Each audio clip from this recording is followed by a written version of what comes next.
함께 가는 TV 이정대. 우리가 성경을 읽을 때 한 번역본만 보는 것이 아니라 개정개역, 개정한글, 그리고 새번역, 공동번역, 현대어 성경 등 여러가지 번역본을 한번 비교해서 보라고 말씀을 드렸고, 또 헬라어, 히브리어, 원어를 어떻게 보는지에 대한 사이트를 잠깐 소개시켜 드렸습니다. 오늘은 성경을 어떻게 읽을 것인가 라는 하비쿡스의 책을 가지고 성경을 읽는 세 가지 단계와 방법, 해석학적인 문제를 여러분께 말씀드리고자 합니다. 사실 하비쿡스는 하버드 석학 교수이면서 해방신학자이고 진보적인 신학자이기도 합니다. 그러나 이 책에서는 진보주의 신학에 대해서 이야기한 것이 아니라 성경을 읽는 세 가지 단계와 방법을 제시하고 있어요. 보수주의 신학자와 복음주의 신학자도 하비쿡스의 이 제시된 내용을 다들 동의하고 있습니다. 성경을 어떻게 읽을 것인가 라는 성경 해석학적인 문제는 현대 철학의 해석학과 같은 맥락을 하고 있어요. 가다머를 비롯해서 현대 철학자인 폴 르끼리의 성경 해석뿐만이 아니라 해석에 대여라는 프로드의 심리학적 해석, 해석학과 인문사회과학, 성서의 새로운 이해, 해석 이론, 그리고 가장 대표적인 해석의 갈등이라는 책을 쓰면서 그는 해석학이 얼마나 중요한 철학적인 문제인지를 제시하고 있습니다. 쉽게 얘기하면 그런 거예요. 우리가 어떠한 글이나 어떤 사람의 주장을 듣거나 볼 때에 주장이 잘 전달되었느냐, 글이 의도하고 있는 그 의미가 상대방에게 잘 전달되었느냐 라는 문제가 해석학적인 문제입니다. 물론 철학적인 문제에 있어서 해석학은 여러 가지 의미를 담고 있지만 오늘은 그것을 다루는 시간이 아니기 때문에 오로지 성경을 어떻게 읽을 것인가 라는 해석학적인 세 가지 단계의 방법을 여러분과 함께 나누고자 하는 것이에요. 첫 번째, 이 책에서 이야기하고자 하는 것은 문자적인 해석입니다. 문자적 해석은 성경을 읽는 데 가장 중요하고 기본이 되는 해석 방법이에요. 때로 어떤 사람들은 문자적인 해석을 비판하거나 비난하지만 우리가 성경을 읽을 때 가장 중요한 기본 바탕이 바로 문자적인 해석입니다. 왜 그러냐면 성경은 어떠한 과학적인 것을 증명하려는 책이 아니기 때문에 그래요.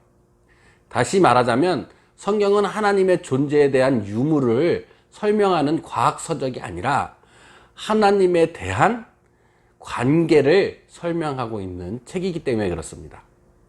하나님의 말씀인 성경은 하나님의 영감으로 쓰여졌기 때문에 하나님의 유무를 과학적으로 증명하려는 책이 아니에요. 그렇기 때문에 우리는 먼저 문자적인 해석이 있어야 합니다.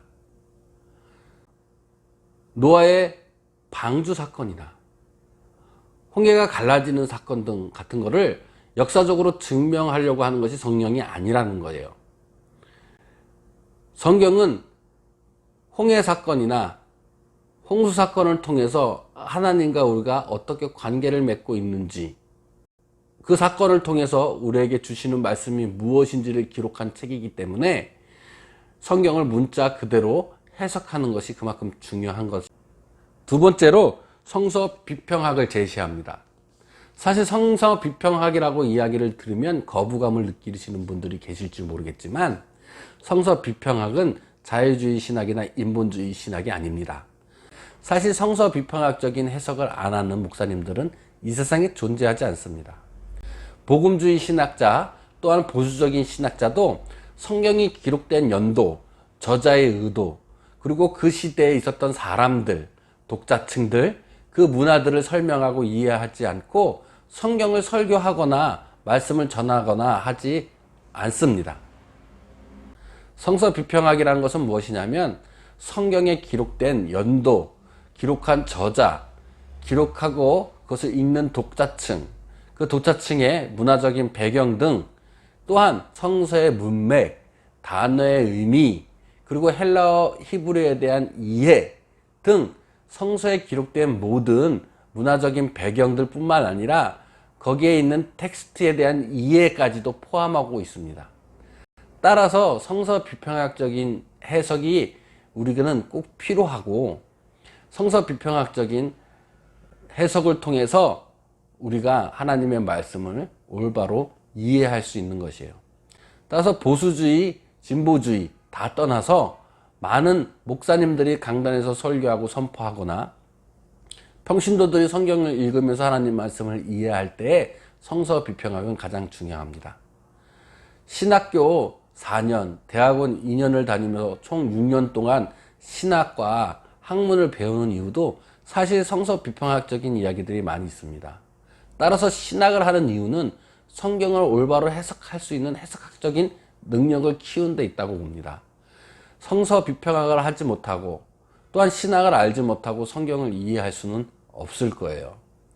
그래서 여러분들도 성서 비평학이 무엇이고 성서를 이해할 때 어떻게 이해해야 되는지에 대한 공부가 필요한 것입니다. 세 번째로, 성서 비평학에 그치는 것이 아니라 우리가 그 당시에 쓰였던 저자의 의도, 그리고 독자층의 이해, 문해의 이해에서 끝나는 것이 아니고, 그것이 오늘날 나에게 어떻게 삶으로 적용될 수 있느냐라는 문제의 해석인 거예요.